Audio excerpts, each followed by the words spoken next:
Estou tentando, né?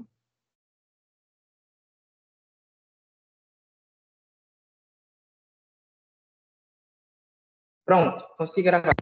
Senhores, boa noite. Perdão pelo atraso, eu tive alguns contratempos aqui com relação ao trabalho, né? Mas hoje eu vou falar bem rapidamente aqui sobre logística, que é o nosso sétimo capítulo da apostila, tá? Iniciamos hoje a unidade 4. E amanhã vocês vão receber a notificação da oitava aula, tá? Notificação da oitava aula, com relação ao oitavo capítulo, e a gente já encerra, né, a nossa ementa, certo? Então, hoje, falando um pouquinho sobre logística, o capítulo também não é muito longo, e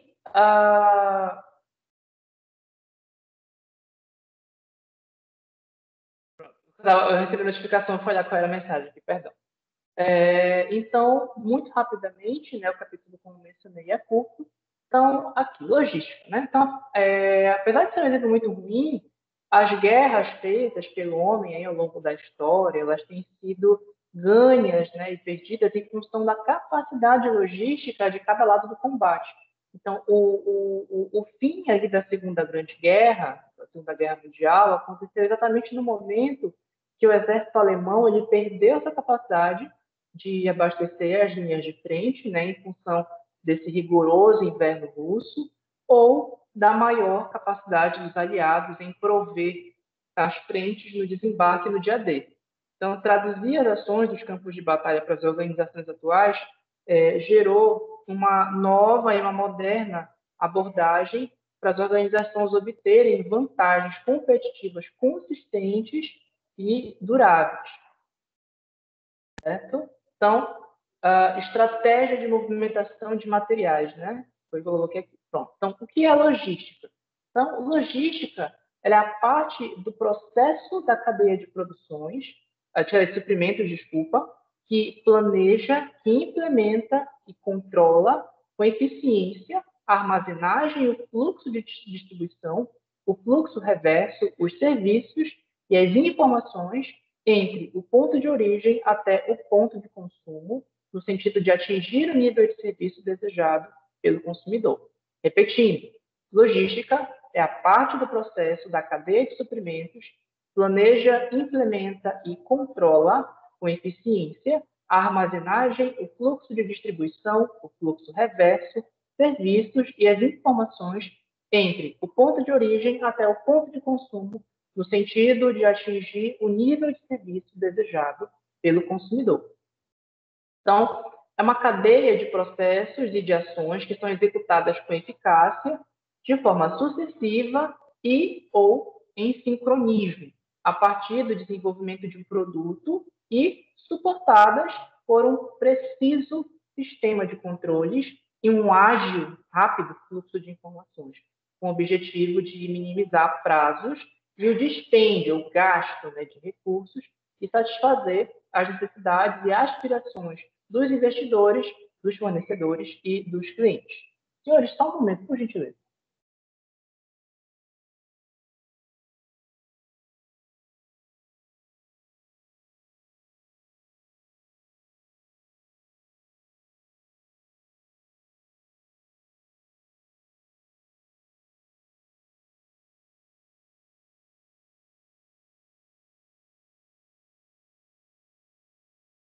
Bem, então, existem aí muitas maneiras de definir logística, mas nós temos o conceito de Christopher, né, que é o conceito principal. O que ele fala? A logística é o processo de gerenciar estrategicamente a aquisição, a movimentação e a armazenagem de peças, materiais e produtos acabados, e os fluxos de informações que são relatos, né, através da organização e seus canais de marketing, de modo a maximizar, ampliar, expandir as lucratividades presente e futura através do atendimento dos pedidos a baixo custo. Certo? Então, nesse ponto, a gente entra na questão da logística empresarial, né, que de forma muito simples, ela é dividida em duas grandes áreas. Então, primeiro, nós temos a área da administração de materiais, né, que corresponde ao conjunto das operações associadas ao fluxo de materiais e informações, desde a fonte das matérias-primas até a entrada da fábrica, né? E a distribuição física, que corresponde ao conjunto das operações, dos bens e das informações associadas, desde o local de sua produção até o local designado no destino, garantindo aí que os bens cheguem ao destino em boas condições comerciais. Então, com o advento do just-in-time, a gente chegou a mencionar várias vezes o just-in-time nas nossas aulas anteriores.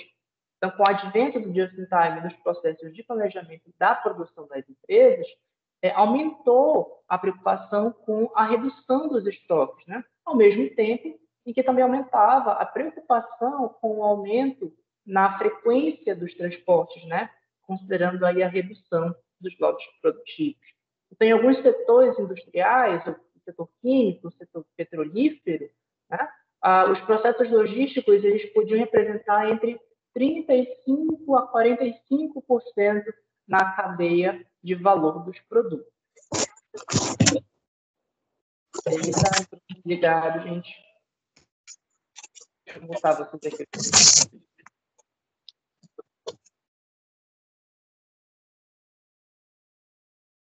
Então, logística na cadeia de suprimentos. Então, em termos de cadeia de suprimentos, existem alguns fatores importantes a ser considerados, né? Então, primeiro, os lead times, né, na cadeia de suprimentos. Então, esse é o primeiro ponto. Os mercados industriais eles estão mais sensíveis ao tempo. Então, cada vez mais os compradores eles procuram adquirir de fornecedores que ofereçam os menores prazos e que atendam, né, aos seus requisitos no tocante ao desempenho das entregas. Então, nos mercados de consumo, os clientes decidem as suas escolhas entre as marcas que estiverem disponíveis no momento da compra. Então, o desempenho de entrega ruim, ele gera hoje uma infidelidade do cliente no momento da compra, né? Então, existem 3 fatores de pressão nos mercados sensíveis ao tempo. Então, primeiro, a redução do ciclo de vida dos produtos. Segundo, o esforço para se manter estoques cada vez mais reduzidos. E terceiro, os mercados altamente voláteis e as previsões de vendas pouco confiáveis, né? Além de que alguns fatores geram aumento do lead time, né? Então, a gente pode mencionar aqui o tempo de espera, as atividades que não agregam valor ao produto, as operações realizadas em série que poderiam acontecer ao mesmo tempo em paralelo, né? A produção em lotes, o excesso de controles, dentre tantos outros aspectos que também podem ser mencionados nesse sentido. Então, normalmente, a logística ela cuida do fluxo de materiais, né, no sentido jusante, né, dos fornecedores para os clientes. Mas existem 2 outros fluxos de materiais que também precisam ser gerenciados de forma efetiva, né? As embalagens e recipientes que são utilizados no transporte e os produtos após o fim das suas vidas úteis, né? Então, os 2, em geral, eles apresentam um fluxo contrário ao fluxo produtivo, ou seja, eles têm um sentido montante, né? Do cliente para o fornecedor. Então, é o caso, por exemplo, dos contêineres que são utilizados no transporte marítimo e no transporte aéreo, ou das pilhas descarregadas, né, que, por lei, devem voltar aos fabricantes para reciclagem, né? Então, são processos logísticos relativamente complexos. Eles têm algumas restrições legais, sanitárias, econômicas e por aí vai, né? E dificuldades gerais que são inerentes aos processos, que aparentemente eles não agregam valor na cadeia de suprimentos. Entretanto, muitas empresas já perceberam que o que elas têm hoje pode ser convertido de um grande abacaxi, de um grande problema, para uma grande fonte de vantagem competitiva, principalmente quando a gente fala de imagem institucional, né? Então, a gente tem aqui, além da logística reversa na cadeia de suprimentos, o milk run, né? Então, aqui a gente tem daqui para frente alguns exemplos dessas políticas de logística reversa. Então, aqui a gente tem primeiro o milk run, que é uma antiga prática de logística de abastecimento, com uma origem atribuída aos produtores de leite e às usinas de beneficiamento. Ela considera existir um sistema de abastecimento com roteiros e horários que são pré-definidos para a coleta dos materiais junto aos fornecedores, certo? De outro lado, nós também temos o cross-docking, que é uma prática logística a serviço das cadeias de suprimentos, por reduzir os estoques em armazéns e aumentar o fluxo de materiais, melhorar a utilização dos recursos financeiros e reduzir o lead time. Então, o foco do cross-docking é a transposição da carga ao invés do armazenamento. Você deixa de armazenar para simplesmente transpor essa carga, né? Outro ponto é o transit point, né? Que considera transportar uma carga consolidada em veículos grandes, né, como uma carreta rodoviária, por exemplo, repassada em um local predeterminado para outros veículos menores, são os veículos urbanos de carga. Então, as cargas elas já são despachadas com endereço final, e aí isso acaba facilitando a separação nesse momento de fracionamento, né? Então, por exemplo, quanto ao cross-docking, né, a gente pode ver os correios, né? Então, dentro das instalações dos correios, se opera de acordo com as diversas classificações, né? Então, tem algumas características aí do movimento de distribuição de encomendas e cartas. Então, no transit point já tem um pouquinho de diferença, ou seja, você imagina uma grande carreta com uma carga muito grande que chega num determinado ponto e essa carga gigantesca é dividida em veículos menores que já vão diretamente despachados para o endereço final. Isso acaba facilitando na hora de fracionar essa carga distribuída nos veículos menores. O que nós temos aqui é o Merge in Transit, né? É uma prática aplicada no processo de distribuição e tem um crescente uso no âmbito dos produtos de alto valor agregado e de curto ciclo de vida, né? Com uma produção globalizada e feita em várias fábricas, né? Como é o caso dos computadores.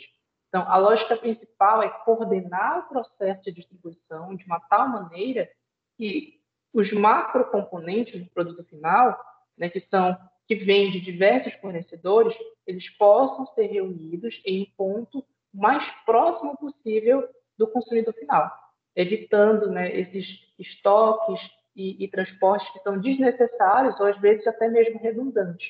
Então, é tipicamente aquilo que a Dell faz, né? Inclusive aqui no Brasil. A Dell, para quem não sabe, é uma fabricante de microcomputadores. Então, ela faz exatamente isso.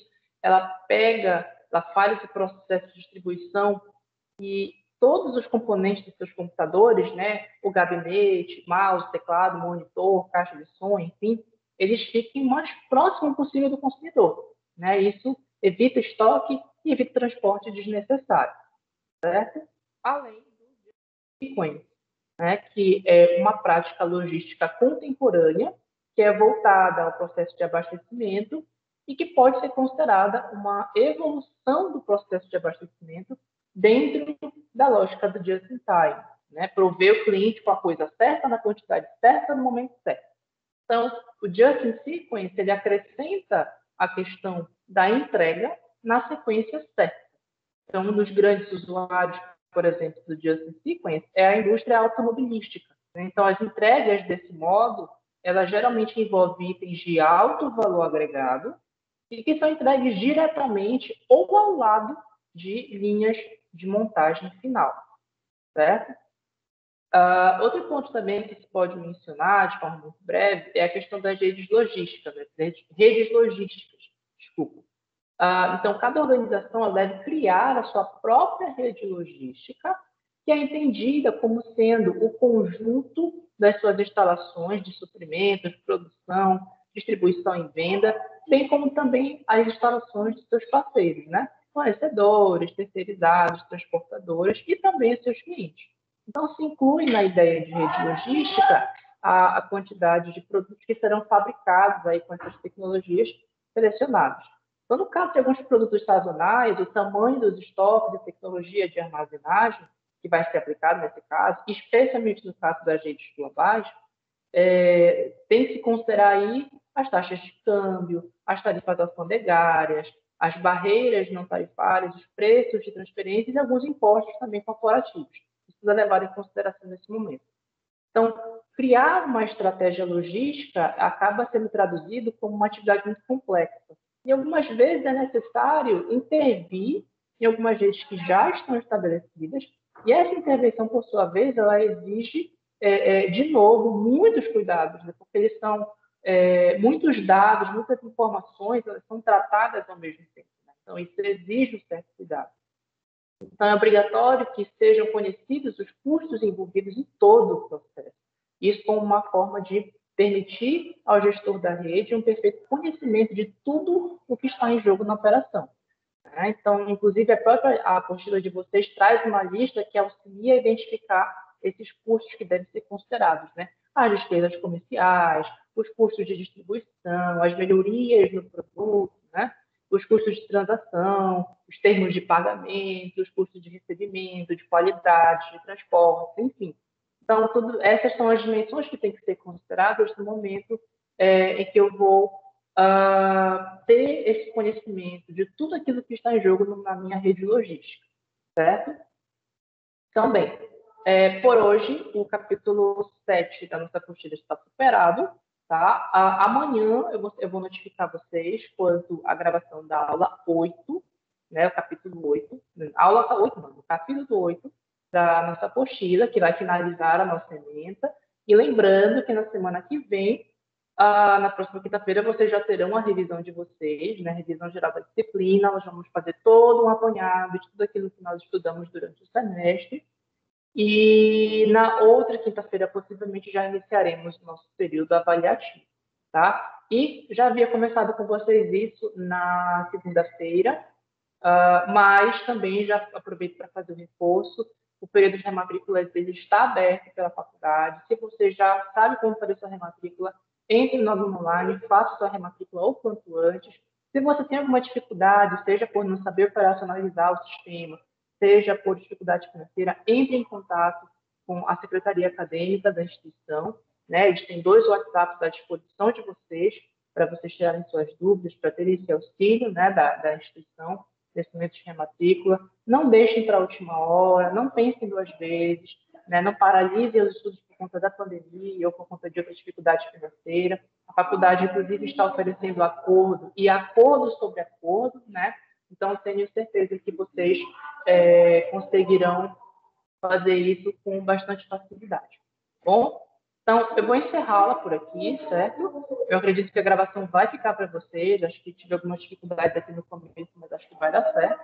E qualquer dificuldade, qualquer dúvida quanto ao conteúdo, meu WhatsApp está à disposição de vocês, tá bom? Então, boa noite a todos, um bom fim de semana e a gente se vê na revisão geral na próxima semana. Um abraço a todos, boa noite.